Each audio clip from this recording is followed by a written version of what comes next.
Et salut les sportifs, j'espère que vous allez bien, bienvenue dans cette nouvelle vidéo. Aujourd'hui les amis, on va tester les Nike Invincible 3. Donc voilà, petite séance ici en montagne, comme vous pouvez le voir derrière on a les vaches. On a un cadre magnifique ici pour les tester, j'ai hâte de vous montrer ça. Aujourd'hui la séance c'est 45 minutes en montagne. Donc voilà, on va tester les chaussures qui sont prévues normalement pour faire des footings sur route avec un peu de chemin, ça va pas être trop technique. On va voir comment ça se passe, c'est parti. Et voilà les amis, on va partir pour le footing de 45 minutes, je vous reprends à la GoPro. Donc comme je disais, footing pour récupérer un peu de la semaine, on est dimanche. Voilà, on part sur un chemin pas trop technique, qui est typiquement ce qui est conseillé pour ce genre de chaussures. Et donc voilà, je vais vous parler un peu plus des chaussures dans le reste de la vidéo. Là on va commencer le footing. Il fait assez beau ici, sur le col de Ayoz, à côté de Font-Romeu. On est en altitude, on est à 1800 mètres, donc on va pas avoir les allures de fou aujourd'hui. Et c'est pas le but, aujourd'hui c'est de récupérer, c'est vraiment de tester les chaussures aussi. Ça fait déjà quand même un bon 100 km que je cours avec. Voilà, franchement des bonnes sensations avec, très confortable, bon amorti. Je vous donne un peu plus de précision dans la suite de la vidéo. Et maintenant on part pour le footing, c'est parti.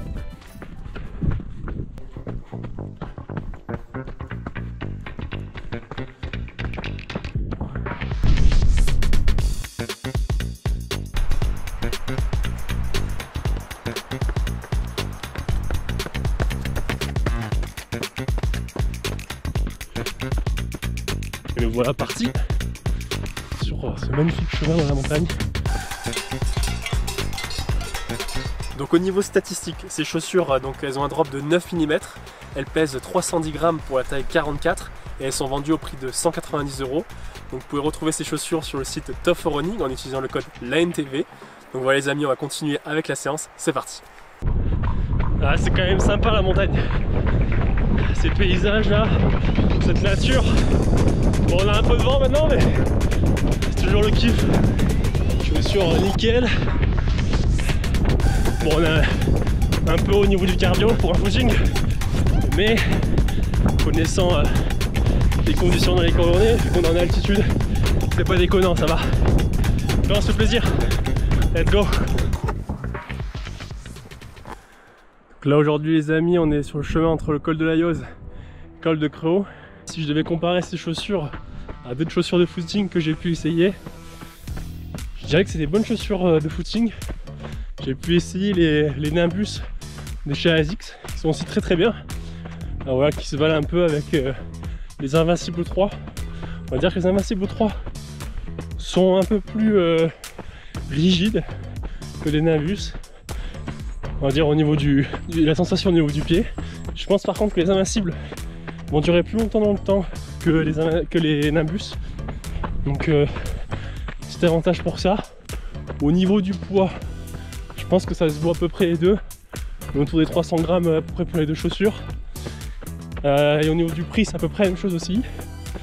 Donc si je devais choisir entre Nimbus et les Invincibles, franchement je testerai un peu les deux. Et j'irai plutôt sur la chaussure qui me fait le plus envie. Au niveau technique et confort, on est à peu près sur les chaussures qui se valent.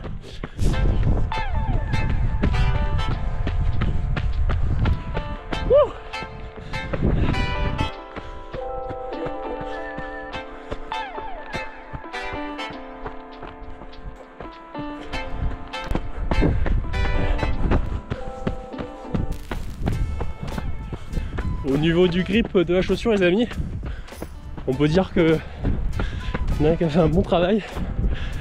Franchement ça accroche bien. On n'est pas embêté par la terre qui nous fait glisser. En plus c'est un petit peu humide, il a plu il y a 2 jours ici sur Font-Romeu. Mais franchement on sent pas du tout d'instabilité.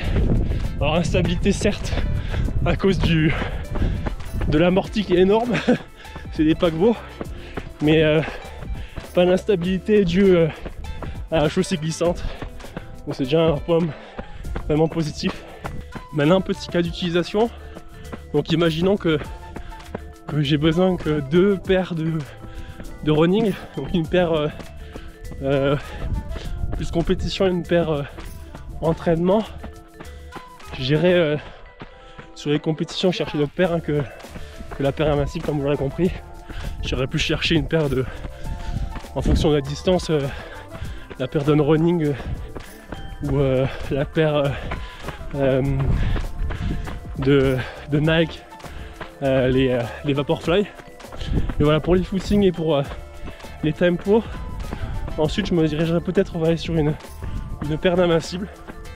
Ça peut faire un bon combo, une paire de plus d'entraînement compétition, une paire plus de footing pour récupérer.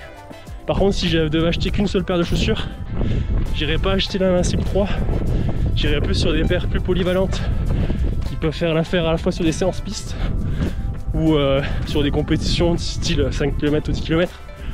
J'irais plus sur une paire plus polyvalente, plus légère que cet Invincible 3. J'irais peut-être sur une paire de Fly 5 chez Nike que j'aime vraiment beaucoup. On a fait d'ailleurs une vidéo dessus, vous pouvez la checker, une paire très polyvalente et avec plug carbone, donc qui fait vraiment l'affaire pour beaucoup de choses. Tout dépend vos objectifs et ce que vous faites avec, mais vous l'aurez compris, cette paire de Invincible est plus dédiée à des personnes qui ont une autre paire de running avec et qui courent forcément plus.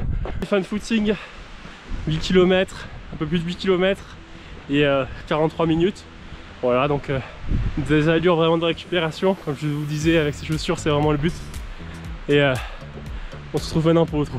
Et voilà les sportifs, c'est déjà la fin de cette vidéo, j'espère qu'elle vous aura plu. Si c'est le cas, n'hésitez pas à vous abonner et à lâcher un like en dessous de cette vidéo.